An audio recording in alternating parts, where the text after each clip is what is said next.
Ito, nakakatawa ito eh, si Tevez. Abay, iaakyat daw po nila, magsusumbong sila sa United Nations Human Rights Council. Bakit? Natapakan ba ang karapatang pantao ni Tevez dito? Dahil na-aresto siya. Aba, matindi ito ka-coffee ha. Sabi ni Topacio ito eh, ba talaga pag mapera oh. Gumagawa na naman sila ka-coffee ng panibago nilang tawag dito, ang gulo ba ang tawag nila dito? O strategy? Iaakyat daw po nila sa United Nations itong kaso ni Tevez. Oh. Bakit? Si Tevez, naapi yung kanyang karapatang pantao dahil naaresto siya. Sandamukal yung kasong isinampa sa kanya dito sa Pilipinas. Ang suspect, siya pa ang naging biktima ngayon.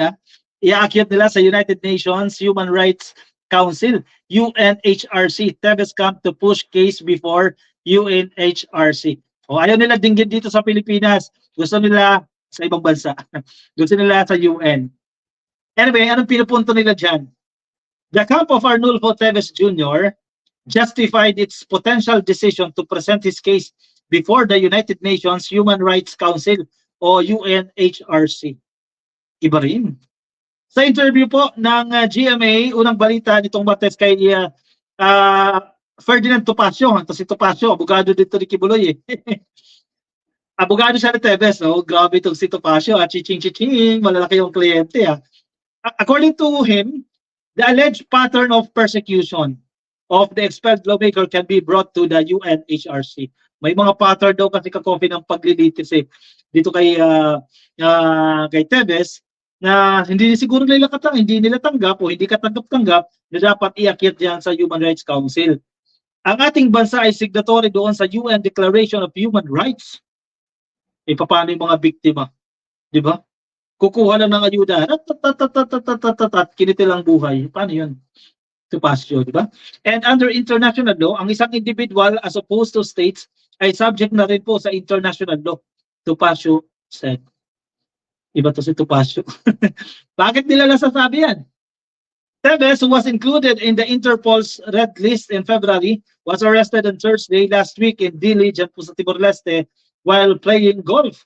Ang tagal din nagtago nito eh. Isang taon din ka-coffee, nagpaikot-ikot yan eh. Nagtago eh, nakala mo walang kaso eh. On March 23, Topacio said that lawmakers' detention had been extended for 15 days maximum or for the possible duration of the trial. Tevez's camp is also exploring the option of seeking political asylum in Timor-Leste despite a previous denial. Nag-apply na sila ng asylum dyan sa East Timor, na-decline yan. And then, magta-try ulit sila. Ayaw talagang umuwi ng Pilipinas. Andi dito yung kaso nyo sa Pilipinas eh. Andi dito yung pamilya ng mga kinitil, di ba? Dito nyo patunayan yung inyong pagiging inosente.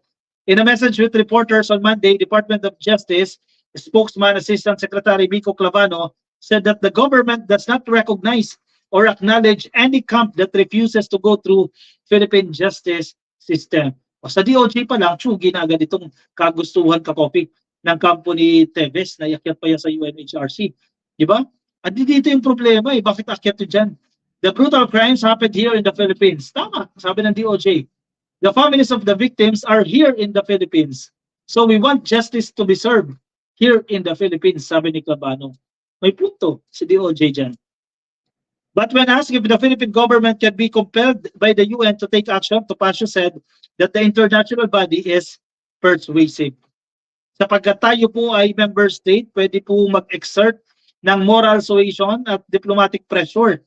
Pero ang mahalaga po rito ay maipakita po natin na talagang mayroong violation of human rights. Anong pinaghuhugutan dito ni Topacio? Na-violate yung human rights ni Tevez? Paano? Siya pa ngayon ang biktima? Anong klaseng argument yan? Anong klaseng paniniwala ng Topacio dyan? Nagkaroon daw ng violation of human rights. Kaya kailangan nila iakit yan sa UN. On March 4, 2023, Tevez was implicated as the alleged mastermind in the assassination of Negros Oriental Governor Roel Digamo. Ang daming napaslang dyan kakote. Tapos ngayon, hindi mo ma-imagine, no? Ano yung pinaghuhugutan dito ni Topacio? Na-violate ang human rights ni Tevez. Hindi ko ma-explain. Huwag na tayo mag-comment dyan. Parang Ewan ko, parang nakakatawa itong argumento yan ito, Pasio. Anyway, ang NBI po ay tiwala na si Tevez ay madideport na sa Pilipinas. Yan, yung pinakahihintay eh. Kasi medyo natagalan eh, di ba? Bakit parang ang tagal? Bakit naiwan dyan sa Timor-Leste si Tevez? So hintay lang ka, Coffee. May mga legal procedures kasi dyan na kinakailangan pagdaanan no, bago mauwi yan dito sa Pilipinas. Pero ang National Bureau of Investigation, na isa rin po sila sa tumututok dito.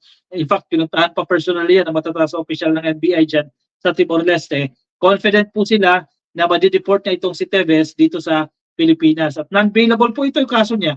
No? Pero bagamat non-bailable yan, walang piyansa yan, pag ginamitan ng chiching-chiching at ng magaling na abogado, posibleng makalabas. Pero tingnan natin, lalo't nakaantabay ang buong Pilipinas dito. Si Bantag sana sumuko na lang, baka mapahamak pa siya sa ibang kasama niya. Sabi ni Lori Mamawag. Isa din po yan. Feeling ko, mahihirapan sila kay Bantag kasi soldado. Mahihirapan sila dyan. Elides, asa na din kaya si Bantag? Hindi natin alam. Ang balita nakaraan, nandiyan sa norte, no? Bandang Baguio. Basta June pa kung totoo. Dito, Baldonosa, exactly. Ang kasi nga ni Pacquiao, human rights violation sa mga nabiktima daw ng mga kabataang babae. Shopee, kahit gagawa sila ng video ng pulburon, hindi pa rin yan uubra. Common sense yung mga naka-fentanyl lang ang maniniwala dyan sa gagawin nilang video. Malamang sa malamang, yung mga supporters lang nila maniniwala dyan. Itong mga abogado ng mga detaya, Kibulok at iba pang mga kriminal na to, napaka-TENG din. Siyempre, chiching-chiching, malakihan yan. Mga baliw na yan, katulad kay Harry Mau. Marisa Suba, kahit ang isang abogado matalino, nagiging BO-BO dahil sa pagtatakip sa kasinungalingan ng kanilang kliyente. Exactly. Totoo, nadali mo dyan. Ma'am Gloria Constantino, thanks naka-live again. Thank you, Ma'am Gloria Constantino. Ha? Alright, sige. Ako yung magpapaalam na sa inyo ka-coffee. Maraming salamat po sa sumama sa akin ngayon. Naka 51 minutes na po tayo. Yung mga ka-coffee natin na nasa Facebook pa rin, pasuyo na lang po. Like lang po. Yung video natin, click nyo lang po yung like. Yan, sa taas, baka hindi pa kayo naka-follow, click nyo lang po yung like or follow.